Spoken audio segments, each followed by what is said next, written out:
You know, I don't think I'm alone in thinking that the Teen Titans Animated Series was a good show. Oh sure, it only ended 3 years ago, but I still kind of miss it at times. Definitely would have been an improvement over some of the dreck that's on TV nowadays. What's bad about it is, though, as good as I thought the series was, there was still a lot of flaws. And that's what we're going to be talking about today. Yeah, I know. We all want to remember our favorite shows fondly. But we still have to remember the bad. Like that crappy movie we all got sucked into watching. Yeah, that was fun, wasn't it? There was the series finale. Sad enough the series ended. It ended on a freaking cliffhanger. And then there's the fact that from season to season, it soon became apparent that Muramaki didn't give a crap about the other Titans. It was slowly turning the show into Robin, Boy Wonder, plus 4 boring characters you don't give a crap about. But why those all, in their own minds, sucked. One episode in particular sucks the most for me. It's even worse than Things Change, because at least Things Change plot was pretty good up until that cliffhanger ending. I am talking, of course, about an episode that couldn't portray the Titans properly, as they had been established in the previous episodes up to that point. It had a very contrived plot in all around, and it introduced a character that in all essence was pretty sucky. But they tried to make him cool, and failed miserably, at least in my opinion. I'm talking, of course, about the 8th episode in the series, Deep Six. You know what's the worst part about this? This episode is actually written by Marv Wolfman. Yes, that Marv Wolfman. The same Marv Wolfman who brought us the new Teen Titans series. The one that starred all the Teen Titans we now see in this series. Well, everybody has their off days, I guess. We start off with a cargo ship in the middle of a storm at sea. They're transporting a dangerous shipment of toxic waste. Yeah, that sounds perfectly sensible. Let's transport several tons of environmentally hazardous biological material across the ocean.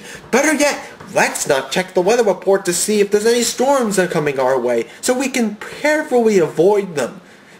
What's the worst that could happen? To top it all off, these rocket scientists decided to place all their toxic waste on top of the cargo ship's deck. I mean seriously. That's just inviting disaster, isn't it? It's tempting fate. At least put the toxic barrels below deck. Even in calm seas, a bunch of toxic barrels on top of your ship's deck is completely narrow sight. If even one of those barrels goes into the bay, it's going to be an ecological disaster. The crew of the ship makes the Exxon Valdez look incompetent by comparison.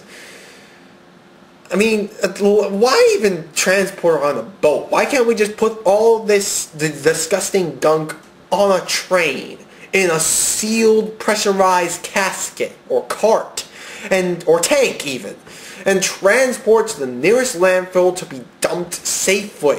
Why a boat? Where are they going to take it? There's no reason this boat should be out here. It's just there for the plot. Suddenly, out of the blue, the ship is attacked by the Gillman from the creature from the Black Lagoon.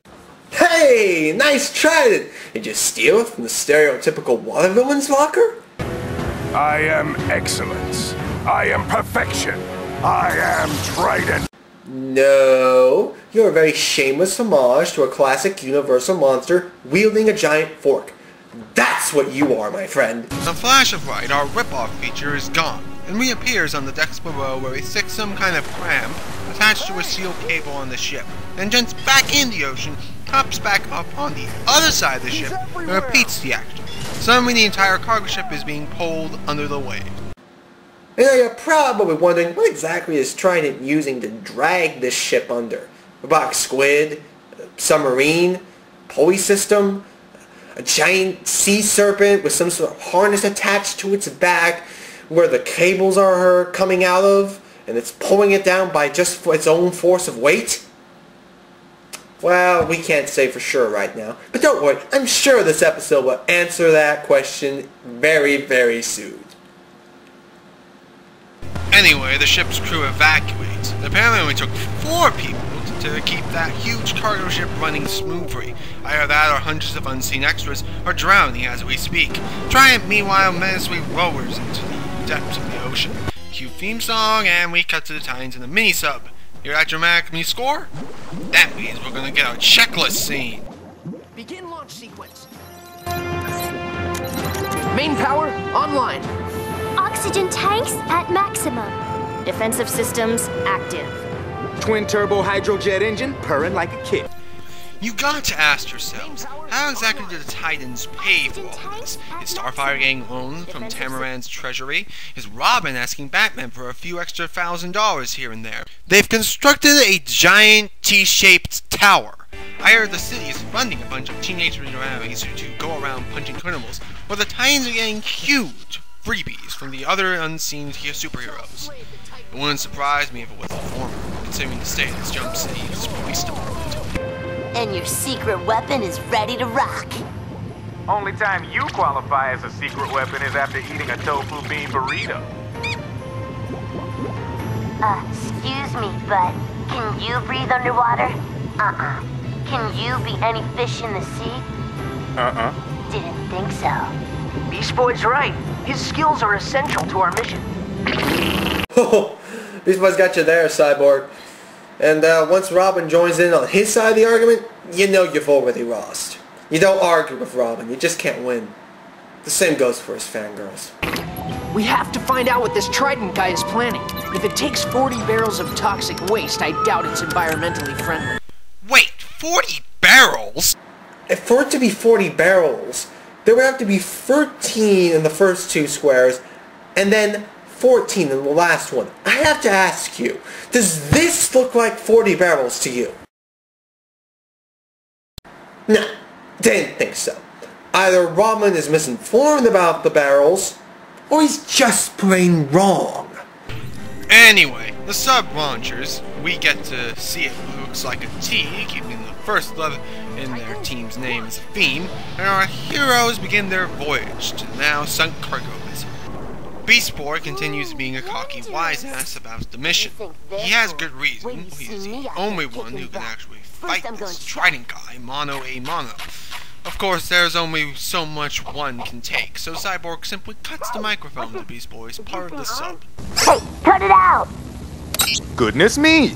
I seem to have accidentally switched off Beast Boy's microphone. Could you go ahead and accidentally leave it off? Wait a minute! You know, I could comment on Raven's little quip here, but I'm not going to do that because I just know something else. You see the scene with Beast Boy and the vein in his head? That's the same scene we saw earlier in this episode when they were in the launching tube. What? Is